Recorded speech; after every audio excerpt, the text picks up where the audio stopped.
بسم الله الرحمن الرحيم. سمع الله لمن حمده.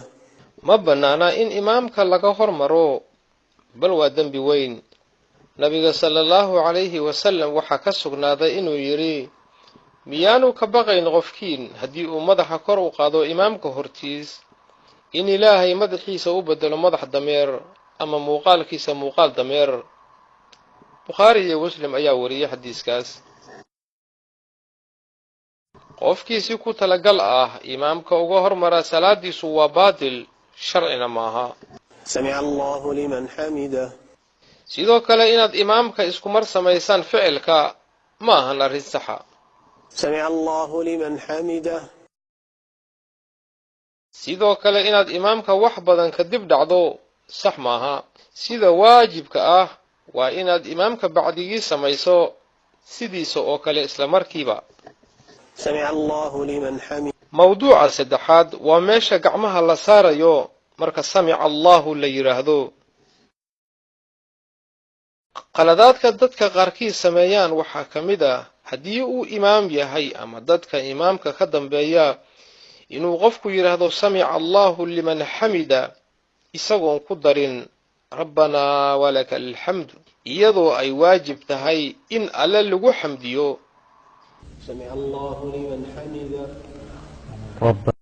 intaa kadib walakal shukru in lagu daro ma habboona sharcina maaha sidii nabiga sallallahu alayhi wasallam laga soo wariyay.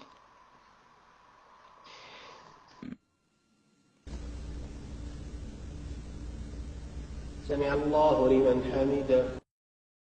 ninkan aad arkaysaan wuxuu sameeyey laba qalad.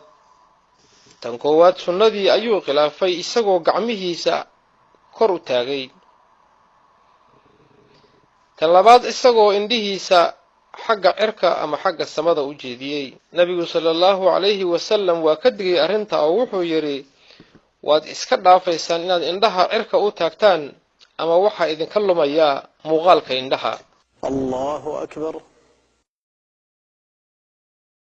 rukuucda noocan ama sidaan ah waxay khilaafsan tahay sidii nabiga sallallahu alayhi wasallam laga soo wariyay. rukuucduna sax ma aha ilaa aad gacmaha saarto labada jilib. rukuucda sidaan oo kale iyadana waa ay khilaafsan tahay sunnadii nabiga sallallahu alayhi wasallam. sidan aad arkaysaan ayaa saxiix ah in dhabarka qofka tukanaya uu sinaado. nabiga sallallahu alayhi wasallam waxa uu yiri hamaansigu ama halaaqadu waa wax shaydaan ka yimaada marka qofkii arrintaasi qabato salaada dhexdeeda ha isku celiyo intii uu karo.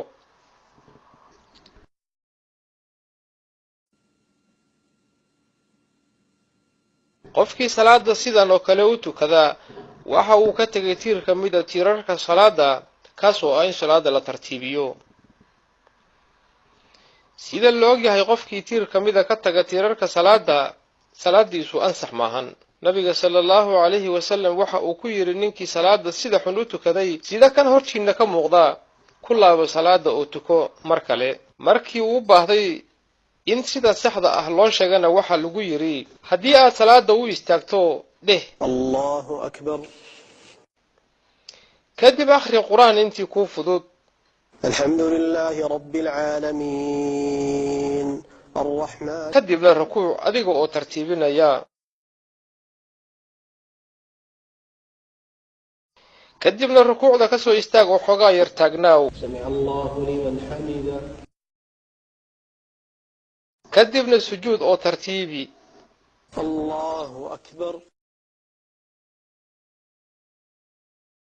kadibna fariiso oo tartiibso. الله أكبر. sidaa samee salaada dhammaanteed ayaa lagu yiri.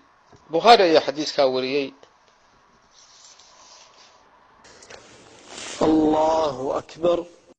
sujuudda sidaan ah ayaa ah midda saxda ah sida nabiga sallallahu alayhi wasallam ka sugnaatay. markaad fariisanaysid inaad jilbaha ka hormariso gacmaha. waxyaalaha khaladka ah waxaa ka mid ah inaad sanka kaliya dhulka dhigto adigoon wejiga dhigin waana ficil sunnada khilaafsan.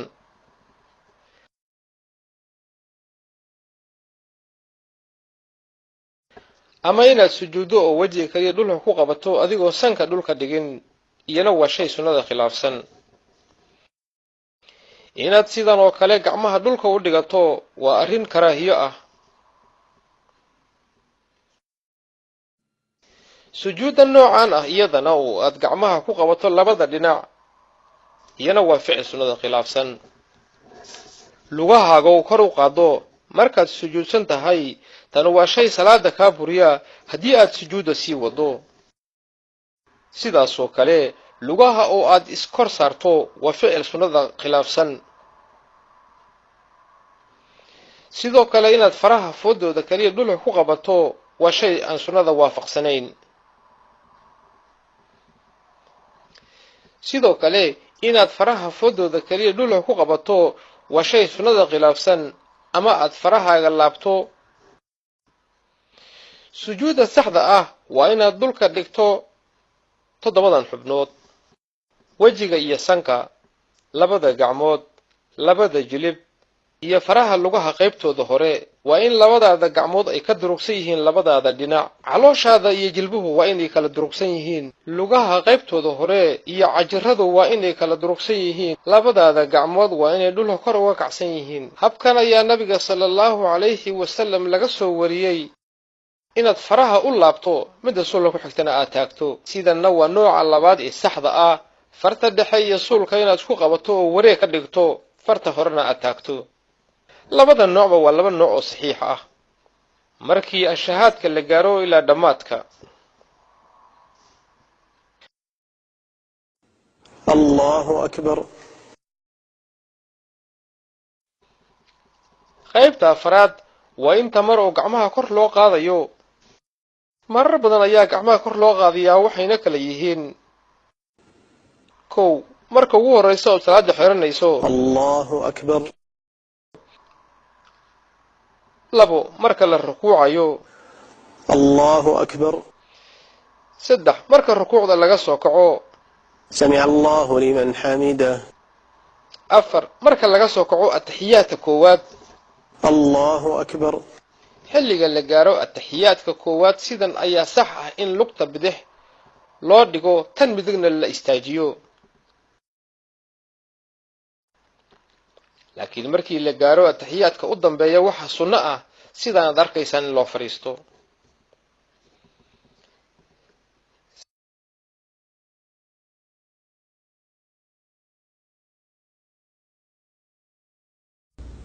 السلام عليكم ورحمة الله. السلام عليكم ورحمة الله. sidaan oo kale waa qalad weyn sababtoo ah ma aadan raacin imaamka. waxaa waajib ah inaad sugto ilaa imaamku salaada ka dhameeyo, yacni labada salaamood midig iyo bidix. السلام عليكم ورحمة الله. السلام عليكم ورحمة الله. rasuulku sallallahu alayhi wasallam markii uu salaada dhammaynayo waxa uu u jeesan jiray midig iyo bidix. laakiin sidaan oo kale in madaxa la ruuxo ama labada gacmood la dhaqaajiyo nabiga sallallahu alayhi wasallam lagama soo warin sharcina maahan. ليس لي حول فإني بك حولي وعلي بك حولي وعلي في شهيقي وزفيري أنا محتاج إليك أنا محتاج إليك أنا محتاج إليك يا رب يا رب يا رب نور دربي أنت ألهمت فؤادي حب خير المرسلين حب خير المرسلين وبه أكرمت قومي وجميع العالمين وجميع العالمين يا رب يا رب يا رب نور